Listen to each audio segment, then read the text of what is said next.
In the words of Russell Crowe's Zeus, when did we become such a joke?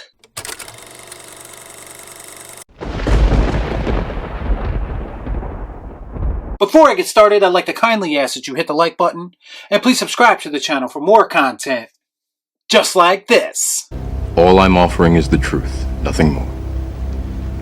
So listen, I admit that I've been extra rough on this movie leading up to its release, and a lot of that was me just reacting to trailers and news articles surrounding the film, and there's nothing wrong with that. Those things are designed to incite a reaction in people. So I make no apologies for any of that. But if there's one thing that I pride myself on, it's that when I finally sit down to watch a movie, I want to remain objective and I want to give it a fair shot to prove me wrong. After all, this movie could have been misrepresented by the media and its promotion. In my opinion, it's always important to form your own opinion and even try to look for positives to balance out the negative when possible.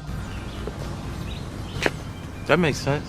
Otherwise, I would be no different than the shill critics that I do not speak kindly of. Well, now I've officially seen Thor Love Thunder, and I'm here to report to you that the film is everything that I thought it would be and more. I went into this movie with the lowest expectations possible, and somehow they were not low enough. Now, I talk about my comic book movie fatigue all the time on this channel. Yet even throughout all of my Phase 4 MCU movie reviews, even though I didn't like any of those movies all that much, I still found at least one thing in each of them to talk positively about. And I just don't think I can do that with Thor Love Thunder.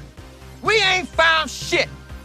I can talk about how pointless, boring, and terrible the Eternals was until I'm blue in the face. But the reality is that I had zero prior connection to those characters, so for that reason I can be a bit more forgiving. I can just throw my hands up and say I don't care. I don't care!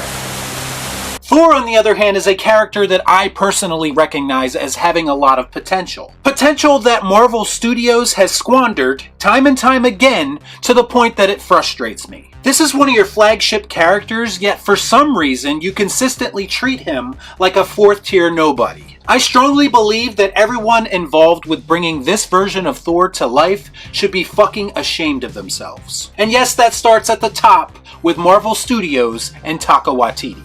You blew it! Listen, I've been very clear over the years that I'm not a fan of Taika's style of movie making at all. But this guy has directed an Academy Award nominated film. So clearly he has some level of skill in him somewhere. But I'm here to tell you, if that skill does in fact exist, it would be better put to use far away from the character of Thor. Taika does not understand this character, and there is no way that anyone can convince me otherwise. In fact, if I had to guess, I say he has damn near no knowledge of the source material that he is adapting. Maybe they gave him bullet points or something like that, but clearly he has missed the point. Why? And no matter what way you look at it, that's a problem. This movie is the result of Taika Waititi and Marvel Studios feeling themselves a little bit too much and thinking they are invincible. Nothing is invincible. Comic book movies were set so far back by the Schumacher Batman films of the 90s that it took the genre years to recover from that. And I believe that we are heading back into that realm with comic book movies once again. Surely you can't be serious. I am serious. And don't call me Shirley. And this goes well beyond comic book movie fatigue. It's about the actual product being put out having a severe dip in quality. Possibly because the studio has got too complacent or too lazy. I think we need to take a hard look at where we are with comic book movies at this point in time. And trust me, this goes way beyond my jokes about gay Thor, or Thor's midlife crisis, or Thor getting sexually exploited. Don't get me wrong, all those topics made for fun and entertaining videos. But when we get back down to business, all of those things take a back seat. Because the real problem with comic book movies, and more specifically this movie, are the characters and story or lack thereof. Put some effort into it!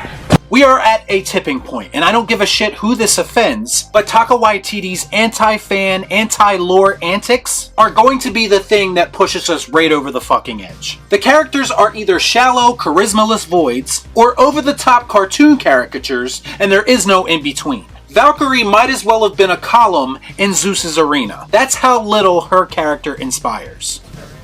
That's racist. Everyone wanted to make a big deal about Lady Thor. She is treated with such disrespect in this movie, and her character arc is so glossed over that she barely qualifies as a character. This is piss poor representation once again by Disney and Marvel Studios. Not to mention she has exactly zero chemistry with Thor and Chris Hemsworth. This is whack! I can't get jiggy with this shit! And speaking of Thor, I didn't think they could make him look like more of a buffoon or an idiot than they already have. But believe it or not, they actually outdid themselves. This guy is quite literally a walking punchline that takes absolutely nothing seriously. How are we supposed to take his spiritual journey seriously if you don't give the audience a reason to do so? He spends most of the movie delivering your typical Taika Waititi dialogue, while also talking to a fucking axe and hammer like he's caught between two lovers. Ha ha, very funny, motherfucker! And this unfunny bit is repeated in this film over and over and over again. As if the movie is trying to desperately convince you that it is somehow hilarious and that you should laugh along. It wasn't funny the first, second, or third time that I heard it. It's cringe, it's campy, and it doesn't have any business in a comic book movie in 2022. Man, I'm tired of being right. Thor, once again, is treated like a complete joke in his own movie and is almost completely useless. Literally, not one other character in this movie takes him seriously, so why should I? And then we have Christian Bale's villain, Gorr, which if I had to guess before watching the movie, I would think would be the most likely candidate to be the best part of this movie. Now, you could still probably make a case for that, I suppose, but from what I saw, they completely underutilized one of the best actors of our generation. Pretty much like I had a feeling they would. Very well, we're gonna do. Why Christian Bale signed up for this movie, I will never understand. He had to have read this script beforehand and realized that it was an absolute piece of garbage. Gorr had a lot of potential as a character, but in the end he turns into just another MCU villain. A tragic figure that's shallow, bland, and has basic motivations. We've seen this all before, and he even has a lazy design. What the hell am I looking at? The story, if you want to call it that, is very basic. The God Butcher was wronged by the gods, so he wants to take out his revenge and kill all the gods. So he kidnaps some kids to lure in some gods, and then throw in a little awkward story and romance between Jane Foster and Thor, and that's pretty much Love and Thunder. This is the very definition of does not need to exist. Oh, and you want to talk about MCU movies undermining any kind of stakes or tension with shitty humor? Well, this movie might be the biggest example yet that we have of that. We're supposed to fear Gorr, right? Yet every interaction Thor has with him, he's cracking jokes. Doesn't really paint him as a viable threat now, does it? We're supposed to be concerned about kidnapped children, right? Yet all of Thor's interactions about that situation consist of jokes. There's even a fucking subplot about cancer that they try to alleviate with jokes. If the writers can't take any of this shit seriously, then why exactly would the audience? Had you ever heard of the healing power of laughter?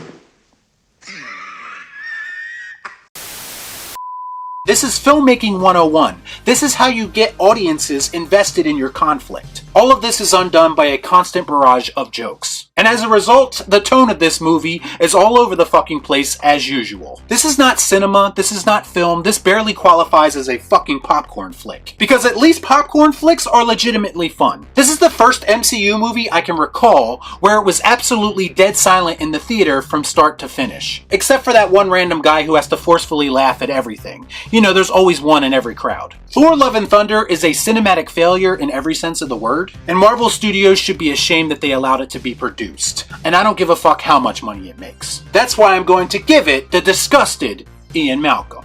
That is one big pile of shit. Y'all be cool. Shut up.